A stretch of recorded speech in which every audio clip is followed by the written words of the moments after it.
Hello, Facebook. Hello, YouTube. It's Brandon Mays again, coming in with another part of my docu-series about mental health, art, and religion, Christian religion. And I just want to skip through. It sucks being the weakest link, man. You realize as I look back and reflect on my life, I was always the worst basketball player, the worst football player on the field, the worst gamer, the worst artist. When I was around the artist, when I was around people who couldn't draw, I was like, oh, that boy can draw. He's nice. When I was another artist, it was like, that nigga sucks. He can't draw. Like, where's he doing amongst other artists? Like when I was around other drummers, like my drumming skills came out to be the weakest. When I was around other people who drew portraits, I could never draw a portrait. I could only draw characters. I could only copy characters. I could make my own characters.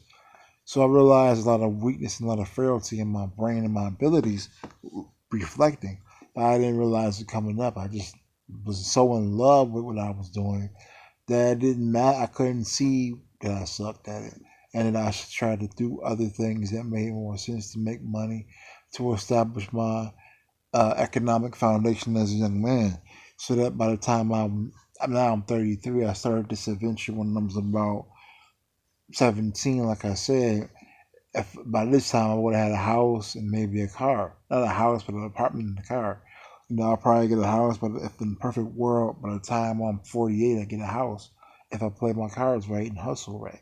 But the thing is, I've gotten weaker and dumber over the years instead of getting stronger and wiser. It's like I try to read the Jarvis manual now, and it's like I'm reading Egyptian hieroglyphs or something. It's like I can't remember the signs. I can't remember nothing. I've been reading this thing since high school. I had my permit. Now I have no permit. I can't read the eye chart. I have to get glasses to read the eye chart. So I'm trying to do all these things now from a weaker point. It's like something malfunctioned in my brain and just got fatigued with the lightning fast information highway we live in today, with signs and words and information bombarding you every second of the day. And if you feed into it, you either become a genius or you become overwhelmed. And most people just become overwhelmed and pay their bills. And they drink and they sex it off and they sleep it off and they numb themselves with television shows. But I can never do that kind of bullshit because I don't care about entertaining myself. I care about the mission at hand. And I always been like that. The mission at hand was to make video games and make beautiful art. And when that fell through, it was like nothing really mattered anymore. And then like my on the religious point, my mission was, well, if they tell me I can do it, there's a scripture that says, these signs shall follow them that believe, and greater work than these shall they do. Jesus said that. Jesus did all these miracles. I'm like, well, I've been in the faith for a long time. How come I can't part the sea? How come I can't heal the sick?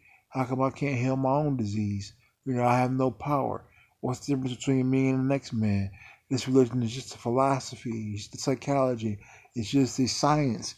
It's just a way of thinking. It's a moral compass. It's not any miraculous spiritual anything because most people don't have any power. Now, I'm not saying nobody has power because obviously some people do.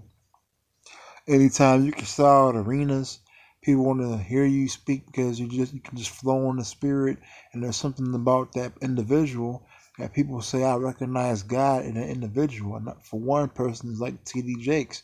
I recognize God in him. Now, if he's acting, it's sad, but I feel like now I don't watch him anymore like I used to.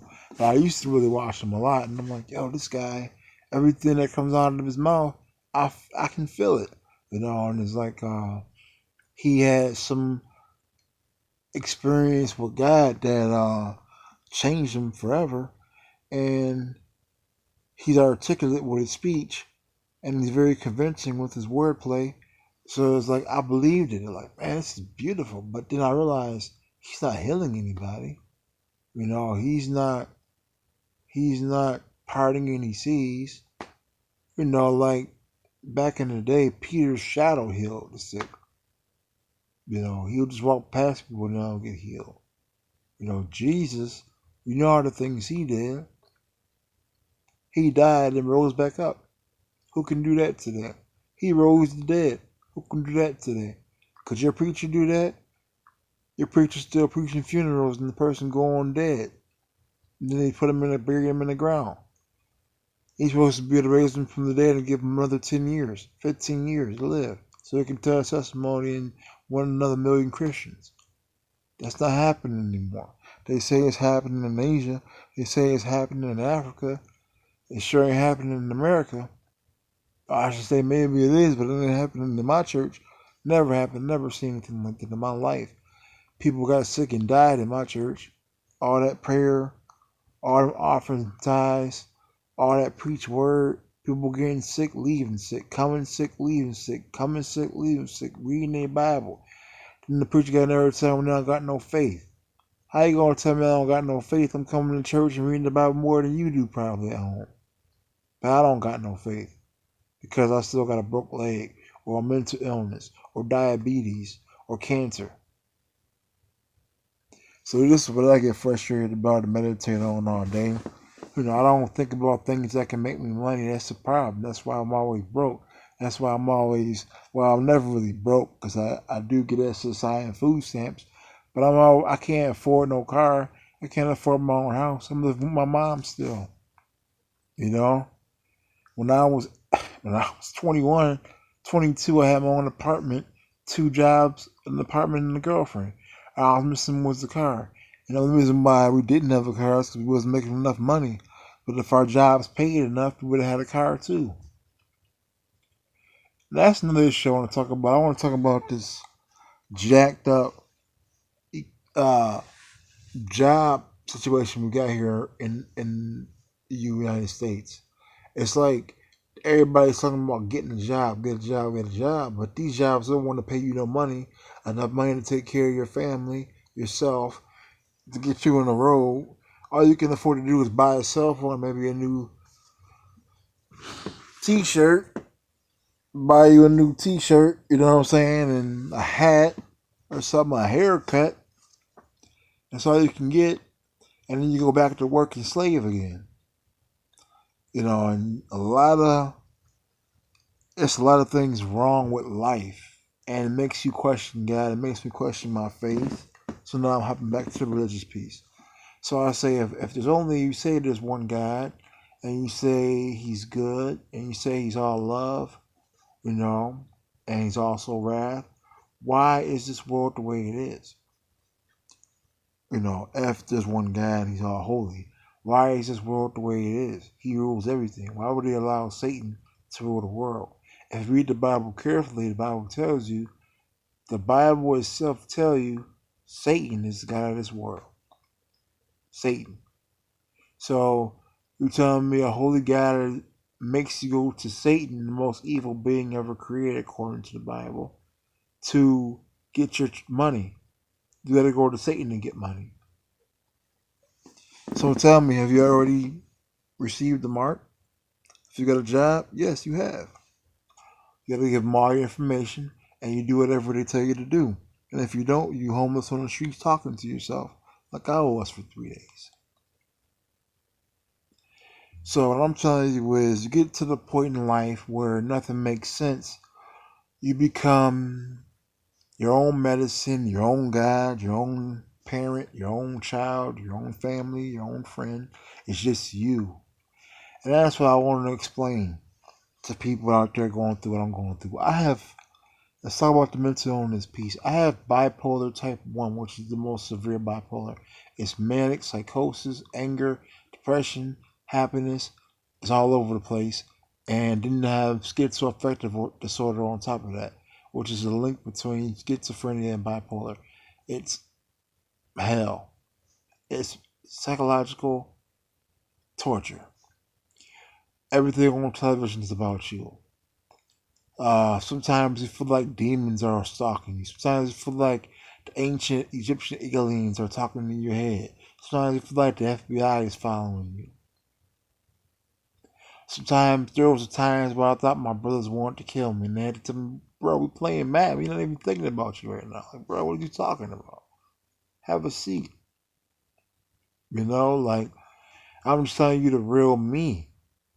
Like, a lot of years went by with me just putting on masks to fit in because I could fit in nowhere. Now I'm crying out to the world because the doctor told me I told the doctor I've been hospitalized for the past 10 years at least 50 times, in jail at least 3 times, and it's like for all because of my mental illness. And I said to myself, why won't anybody actually take the time to listen to what I gotta say and help me? Doctor told me without even listening to my symptoms or what I had to say. I said, Doc, I need long-term inpatient care. He said that's not going to happen. I said, why not? Because you're not severely manic enough. I'm like, every time I come in this hospital, I'm getting in trouble, breaking stuff, hurting myself, and hollering at people. You telling me I'm not sick enough to get help? You telling me to go back on the street so I can get locked up like you locked me up when I broke the computers? You tell a sick person to go to the hospital for medicine and help. Do you tell him he can't get medicine and help, so he breaks up and gets into a fight and you send him to jail? They criminalizing the psychological patients the psychiatric patients these days. They're making them all criminals. They're putting them all in jail. They're locking them up. The hospitals ain't helping nobody. These counselors ain't helping nobody. I'm linked up with Best Self Act Team. They talk about they got an after hours call center. I call them after hours. They sleep. They ain't picking up the phone. They got their phone off so they can have their own peace in the house, peace and quiet, because they have trying to help 1,000 people in the city, and they're only one man and woman. They can't help everybody. And that is another thing I'm realizing, man. Honestly, you can give somebody a check. You can give somebody the clothes off your back. You can give somebody a word. But really, dude, you can only help yourself. You can only help yourself. And if you can't help yourself, you doomed. Once you got a broke leg and you can't afford a wheelchair and your insurance don't cover a wheelchair, you doomed. What you gonna do? Your kids gotta work. Your kids got kids. They can't take care of you 24/7. You got broke legs. You gotta figure out a way to crawl now. You got cancer. You better go to your treatments. If your insurance and you don't got money for treatments, you're just gonna die. And nobody gives a damn. The world's getting colder and colder. You know, one time I had a suicide party. I felt suicidal. And my brother threw me a suicide party. You know what they did? They brought alcohol and they shook their booties and drunk alcohol. And only 2 people talked to me about the issue at hand, suicide. Everybody else just danced and sang and played meats and drunk alcohol and smoked and played cards. That's how cold the world is getting. So if you want to kill yourself, I'm telling you as a man who was suicidal since 2016, don't do it. Do not kill yourself. Do not kill yourself. I'm not going to do it. I've been flirting with the idea for, what is it, 4 years now? Going in and out of the hospital for suicidal ideations and homicidal ideations. And, you know, as time progresses, the more I flirt with the idea. Like, I just want to be gone. But then, back to the religious piece. Thou shalt not kill. Kill yourself or you end up in hell. That's what my Christian preachers told me. I'll go to hell, straight to hell. No judgment day, straight to hell. Then get to see God. I don't know how true that is. I don't believe that's true. But that's what I've been taught, and I fear it. Because that's what they've been taught, and what they've been taught, and what their grandparents have taught, and what their grandparents have taught. Because Christianity is really fear. It's fear-based. They want to tell you it was love-based, but it's fear-based. It's ran off fear, I'm telling you. Because honestly, if there was no hell and there was just heaven, half of y'all wouldn't even be Christians. And that's the honest to God truth. Y'all be out there doing everything under the sun if there's no hell. You don't really care about how God feels about your sin. All you care about is self-preservation. You don't want to burn for eternity. So that's why you stop drinking. Not because you're holier than thou. Not because you don't like alcohol. You stop fornicating not because you don't have a penis or a coochie no more, but you stop fornicating because you don't want to burn forever for it. You still dream about sex. God says if you thought it, you already did it. So how are you any different from a sinner? You're not. You can't even live like Jesus, but the Bible's saying you to be like Jesus. So what's the point? I'm just speaking my mind, going off on a tangent, man, because I just have to speak to myself. That's all I can speak to. I'm an alien. Nobody understands my heart anymore. I'm off the deep end. The thoughts I have about God and religion and art and relationships are so depressing that nobody wants to think down that rabbit hole, but you have to think about it if you've been raised in it. And I appreciate those who wasn't raised and they don't give a fuck, so I understand that. But I was indoctrinated, brainwashed with this my entire life, so it's all I think about is hell and heaven. I'll be in my room, laying back, watching porn like there's probably an angel in the corner of my bed watching me. I fornicate with one of my friends, and then I go out 6 for 5 years because I feel so guilty. But you tell me I don't have any faith. You tell me the reason why I'm not healed is because I'm a sinner. You tell me that I'm not a Christian because you seen a picture of me in Facebook with some alcohol, but Jesus' first miracle was turning water into wine.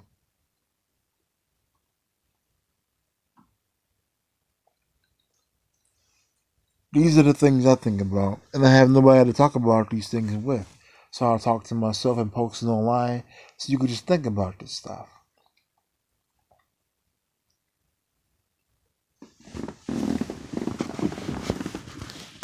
If God is all love, why hell for punishment? Because I didn't do things your way, you're going to burn me forever and ever? You gave me free will. You sent Satan down to my planet. How am I supposed to survive against an angel? I'm a mere man.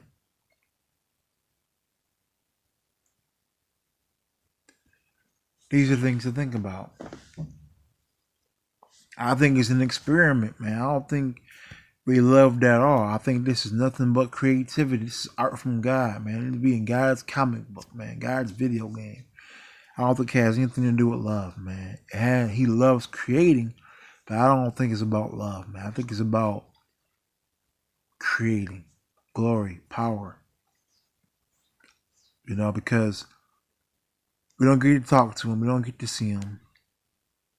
You crying at your bed at 2 o'clock in the morning. There's nobody to talk to. You pray, there's silence. You have a dream, but that's your own brain reaching out.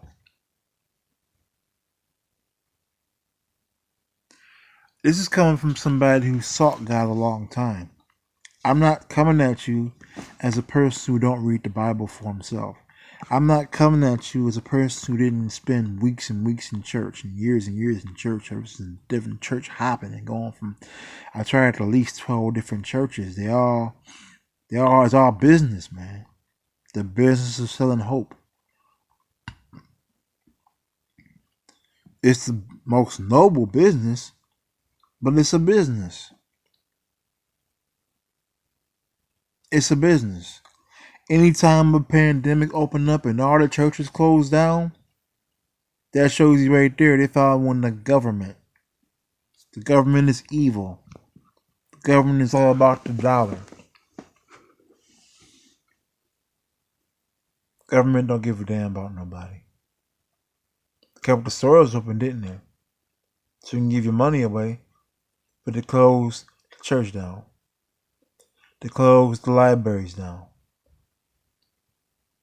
You can even get into some bars. You can even go to some liquor stores during COVID-19. But you can't go to the library and read a book.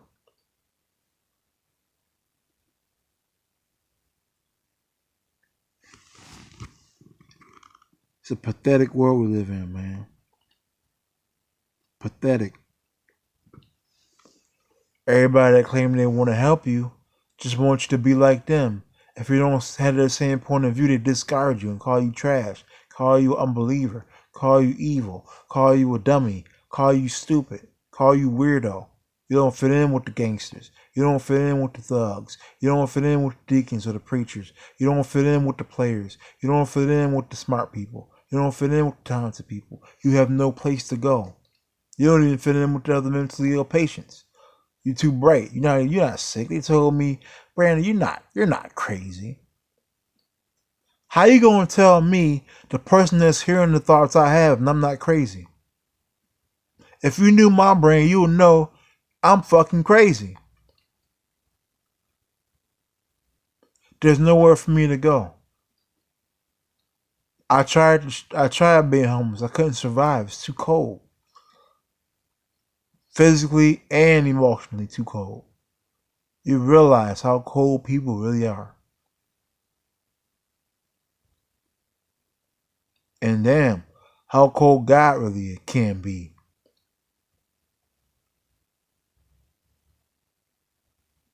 Let's be honest.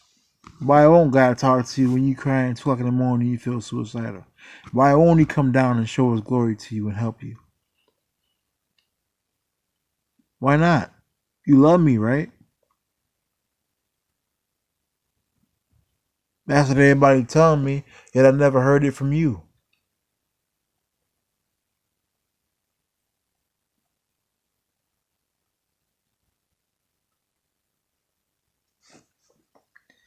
I'm just telling my true honest opinion. You telling me God love me because he killed his son for my sins? Why did he have to go through all that? If it's all love, why not whip Satan, lock him up, and save everybody? But there's a problem. There's something going on that we don't know about in the heavenly realm that's not taught, that's not preached. When you start hearing voices, when you talk to schizophrenics and they tell you they met Jesus and met Muhammad and met Satan and met aliens and you laugh in their face, they somewhere that you never been and never could go. Your mind ain't open enough to go there. You ain't dig deep enough within yourself. You can't even be real with your own flaws and faults. Somebody tell you your breath stink, you get offended instead of you brushing your teeth.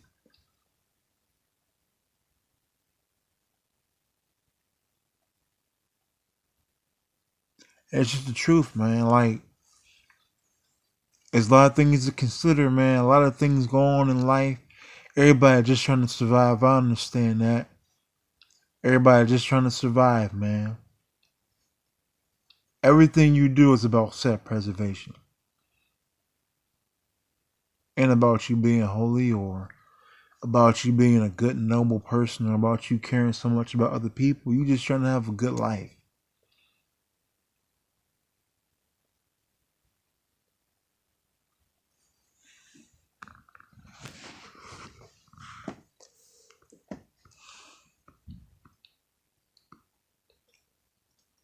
I'll be back, Facebook and YouTube.